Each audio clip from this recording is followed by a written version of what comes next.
Akkam jirtu kabajamtoota daawwattootaa fi hordoftoota Oromiyaa Freedom Media dambalii gunduba uummataa nageenya keenya kabajaa bakkuma jettan sinaa ga'u jedha.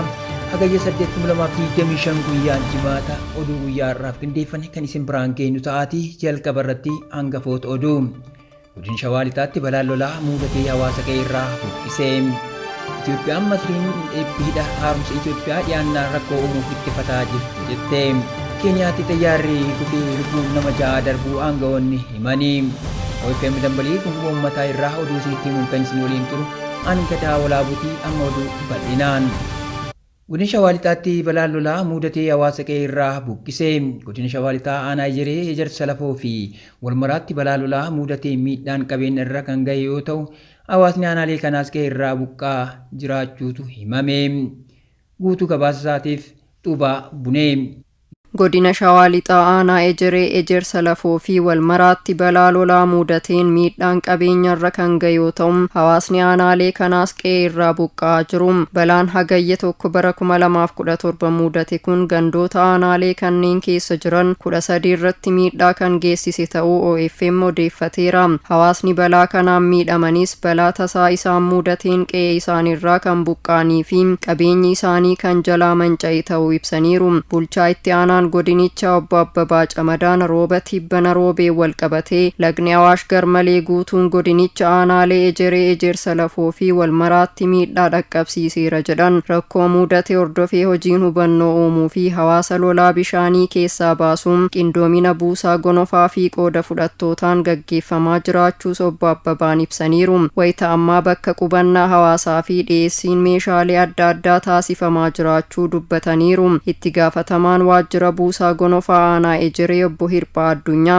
balaa gandoota 6 keessatti muudateen abbootii warraa 1,700 ol aanichatti rakkoof saaxilamuu isaanii ibsaniiru. Dursaan garee horata fandii buusaa gonofaa fi deebisanii dhaabuu godina Shawaa Lixaa obbo Shallamaa Fayyeeraa gama isaaniitiin hawaasa balaa kanaan buqqaaniif bakka turtii qopheessuun deeggarsi meeshaalee adda addaa fi midhaan nyaataa dhiyeessaa jiraachuu ibsaniiru. Hanga gabaasni kun qindaa'etti aanaa Ejeree gandoota 6 keessatti abbootiin warraa 1,700 miidhaa kanaan saaxilamanii kan jiran ta'uu kominikeeshinii godina Shawaa Lixaarraa odeeffannee waliigalaan gandoota aanaalee Ejeree aanaa Ejersa Lafoo fi Walmaraatti gandoota 13 keessatti abbootiin warraa 2,800 ol balaa kanaaf saaxilamuu isaaniitu ibsame.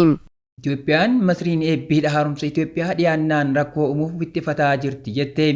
Eebbiidha haaromsa Itoophiyaa dhiyaachuu kan dhageesse Masriin amma rakkoo uumuuf itti fataa jirti jechuun Injiinar Ashabbir Baalchaa hojii raawwachiisaan dhaabbata humna ibsaa Itoophiyaa dubbataniiru. Dabalataatiif Xubaa Bunee. Eebbi hidha haaromsaa Itoophiyaa dhiyaachuu kan dhageesse Masriin amma rakkoo uumuuf itti fataa jirti jechuun Injiinar Ashabbir Baalchaa hojii raawwachiisaan dhaabbata humna ibsaa Itoophiyaa dubbatan. Hojii raawwachiisaan dhaabbata humna ibsaa Itoophiyaa kaleessa Finfinnee hoteela Skylight'tti hojii dhaabbatichi bara 2017 hojjetee fi karoora bara itti aanuu ilaalchisuun miidiyaaleef ibsa kennaniiru. Injiinar Ashabbir Baalchaa bara darbe kana humni ibsaa Itoophiyaa galii guddaa kan argate hidha haaromsa Itoophiyaa irraa ta'uu dubbatan. Hidhaan haaromsaa hanga humna meegaawaatii 3,400 maddisiisaa jira kan jedhan Injiinar Ashabbir kunis anniisaa biyyattiin maddisiisaa jirtu keessaa 33.2 kan ta'uudha jedhan. Pirezidaantii Yuunaayitid Isteetsi Doonaald Tiraamp ijaarsa hidha haaromsaa ilaalchisuun yaadaawwan isaan dubbataa turan ilaalchisees Tiraamp isaan waan fedhan dubbachuu danda'u dhugaan jiru garuu nu bira jira jedhan. Dabalaniis Masriin hidhaan haaromsa Itoophiyaa eebbifamuuf jedha oduu jedhu dhageessee rakkoo uumuuf itti fataa jirti kan jedhan Injiinar Ashabbir dhimmi hidhaa haaromsaa waan dhumate ajandaa asii achi lafaa hin kaane jedhamee fudhatamuu qaba jedhan. Humni ibsaa Itoophiyaas humna elektirikaa 93% kan biyya keessaaf dhiyeessee fi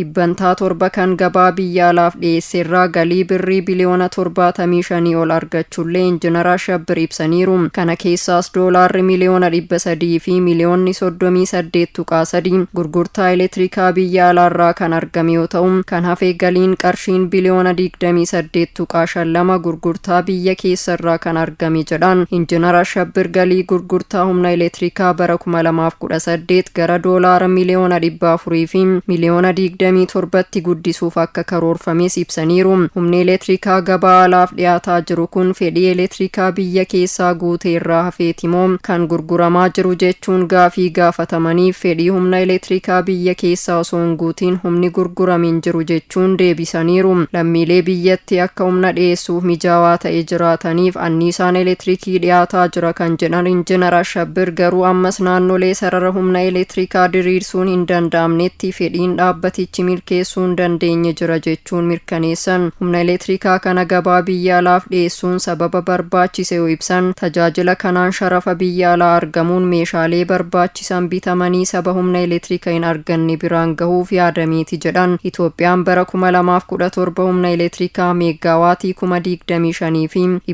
fi 420 maddisiisuuf karoorfatte garuu sanaan ol meegaawaatii 29,000 fi 480 maddisiisuu injiinar ibsaniiru. Taarifa humna elektirikaa wal qabatee waggaa 10 booda kan taasifame ta'uu eeranii kunis bifa hawaasa galii gadi aanaa argatu hin miineen of eeggannoon raawwiirra kan ooledha jedhan. Bara darbe bu'uuraalee misoomaa dhaabbatichaa irratti akka hannaa raawwateen utubaan sarara humna ibsaa 43 hatamuu fi kana furuudhaaf hojii hawaasa hubachiisuu hojjetaa akka jiru dhaabbatni humna elektirikaa Itoophiyaa ibseera. Naannolee rakkoon nageenyaa mudatanittis socho'uun hawaasaaf tajaajila elektirikaa dhaqqabsiisuun akka hin danda'amne illee himameera.